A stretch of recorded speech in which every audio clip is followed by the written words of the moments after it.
Happy Friday, FA Nation. Justin Fensterman here, and we've got 11 games on tap for tonight's DFS NBA slate. Let's talk some value on the board for tonight's DFS NBA value video here on FantasyAlarm.com. Let's hit the DFS sites. Start things off at point guard. Let's go with Killian Hayes. The Lakers are a bottom 8 team at defending guards, and with Cade Cunningham still sidelined, Hayes has enjoyed seeing a 4+% usage bump.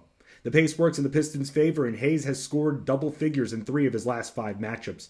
Hayes has recorded 3 3-steal games in his last 4 and has even pulled down 3 or more boards in 4 straight outings. He should be looking at around 30 minutes tonight, and we should see him take 8 to 10 shots this evening. Hayes also dropped 7 dimes in 2 of his last 4 outings, and even though he's not the strongest shooter, he shot at least 43% from the field in 2 games during that span.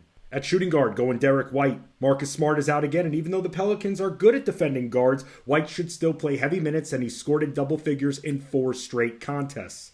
He's been proficient in consistently dishing 4 or more assists in 5 straight games, and he grabs 3.3 rebounds per outing. White has been a good defender on the perimeter, and he has recorded blocks in 5 of his last 6 games.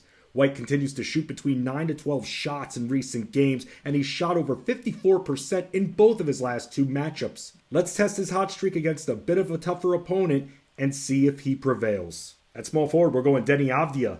With the Heat still banged up in their midcourt, the Wizards should have an easier time getting to the rim, and Avdija, who has logged 30 or more minutes in 4 straight games, has been getting more shots. Even with Bradley Beal back in the mix, Avdija still took 10 shots last game, and he's produced 6 or more rebounds and a steal in 3 of his last 4 games. The big thing with Avdija is foul trouble, but he still worked through it and played through that foul trouble and received a lot of minutes still.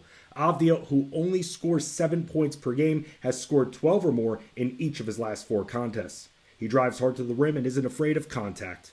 At power forward, let's go Bojan Bogdanovic. Not only is Cade Cunningham out, but Isaiah Stewart is sidelined, and even more of the inside work will have to go to Bogdanovic, probably on the outside. Bogdanovic has scored 25 points or more in 3 of his last 4 games. During that span, he grabbed 5 or more boards and even dished 3+ dimes in all 4 matchups. The Lakers rank 22nd in the league at guarding forwards, and Bogdanovic has certainly seen an uptick in shots, taking 15 or more in 3 of his last 4 games. It's a pace boost for Detroit, and Bogdanovic has shot over 50% from the field and nearly 42% from beyond the arc this season.